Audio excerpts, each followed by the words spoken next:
Good morning. Welcome back to So Crazy. This morning I am going to show you guys some of the embroidery that I am working on for an order. I do have some personal projects. I am not one to be able to work on just one thing at a time, even though sometimes that helps me finish things faster.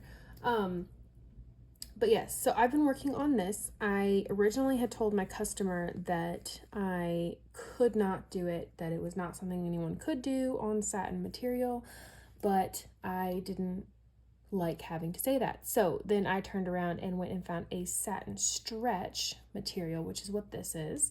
It's got a little more give and it's a little more durable. I found this, it's like a stabilizer melt away paper. I couldn't find this sticky embroidery stuff that would melt away, and so we went with paper. Just pinned it on and started stitching. Now I do have I'm making handkerchiefs for her, so I do have the handkerchiefs I'm making, and I'm using her daughter's christening dress, which is really cool. Getting to turn that into something she can use now years later. And this is one of the things I'm working on. I'm working on a satin stitch. It's going really slowly. I do still have this one to do, so I will show how I'm starting the satin stitch. This one I'm in the process of doing. For all of this, I am doing a backwards split stitch. I just like the way it looks. It helps me. I can do shorter or longer ones depending on whether I'm going around a loop or not, but I do try to keep them all similar length. And as you can see, I am almost done. I'd say one line takes me anywhere from 30 minutes to an hour. It depends on how many times I'm interrupted by my daughters. But put on a good movie early in the morning and I can get a good bit done. Now I don't use the traditional, trying to get my needle out, traditional embroidery needle. For this, I wanted something much thinner. It's actually been working really well, and I also like having something that's a little more flexible. So I've been using a beading needle. It's a little bit bendable. It's very slender, and it doesn't break the paper as much when I put it through. So the paper doesn't tear and rip. And then I just got these. They're just Sewology beading needles. So I use these for my embroidery, especially the ones where I'm using this like paper stabilizer. I know for like whiter fabrics, I could use a thicker needle, the traditional embroidery needles, which I would do. I just am trying to be a little more delicate with these. And then one of them will have this beautiful lace, which I also pulled off of the christening dress. It turns really pretty, and I trimmed it because she just wants the arches and like the little leaves. But we also have possibly to play with the other, or this is one before I've trimmed it. But as you can see, there are beautiful flowers here, so I might end up trying to cut away some of these flowers. They could always go like embroidered around the border, or I'll save them for another project. I'm always making things for my daughters. My oldest is asking for a bunny, so that might be an upcoming project I do.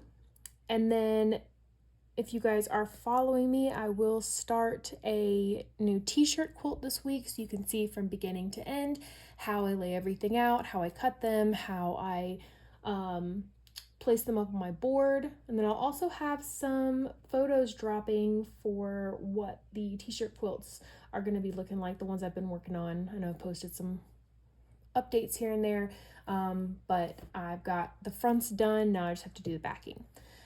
All right, enough of me talking. I'm gonna go ahead and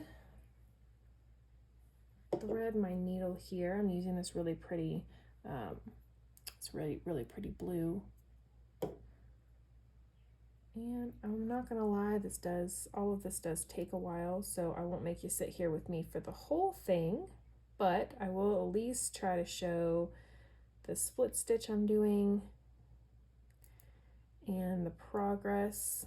Anyone who knows me or has done an order with me, I do not like to tell you no or that I can't do something, even if it's a skill that I have not honed yet, I am still willing to pick it up and give it a try. I love doing things I've never done before. I hate learning that something is impossible or beyond my reach. I feel like I can always educate myself on new techniques and styles and skills. So I've made clothes for myself, clothes for my children. Let's see, I've made pillows, blankets, purses, tote bags, diaper bags. What else? Bunnies, bears. I've done some embroidery, but it's mostly like mending, or there is a really cute little sloth pattern I did on this little tote. It's for sale on my website.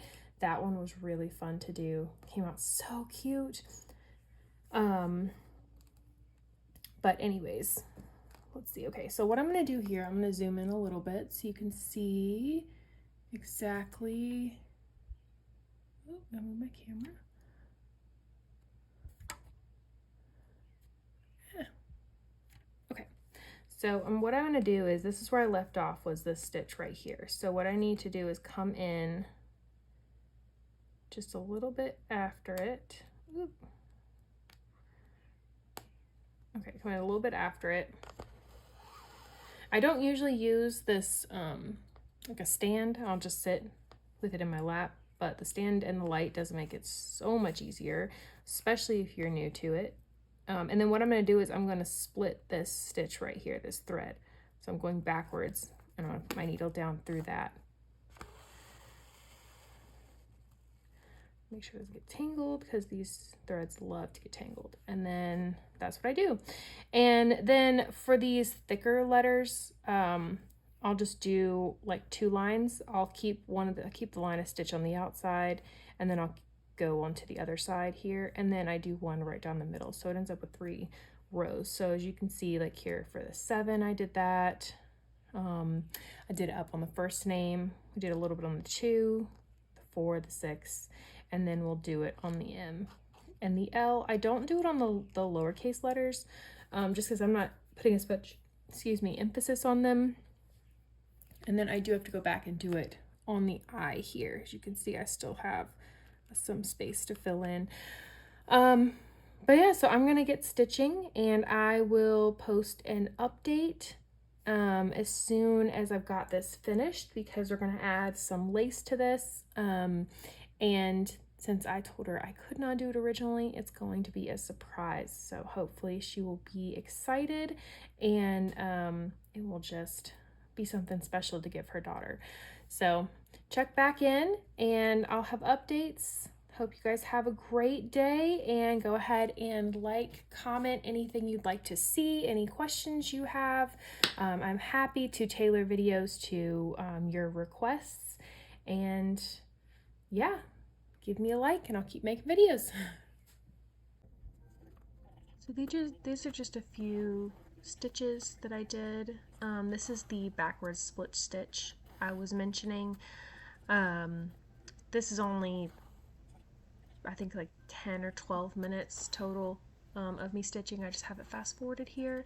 If you want to see the stitch closer up, feel free to drop a comment. I'd be happy to make an additional video. But I'm just going to go through. I'm finishing the M. I actually went on to finish the word love as well, and I'm wrapping up this project hopefully at the end of this next week. I do have a few more steps to it. So the embroidery part is just step 1. Next, I'll need to hem the edges, and then I'll be adding lace, and then I'll be adding a fabric glue on the back side to make sure the strings don't go anywhere. So stay tuned. I'll be posting some updates and some videos of those steps as I wrap this project up and get it off to the bride. Alright, you guys check back in. Don't forget to like, subscribe, and comment for more videos. Hope you enjoy.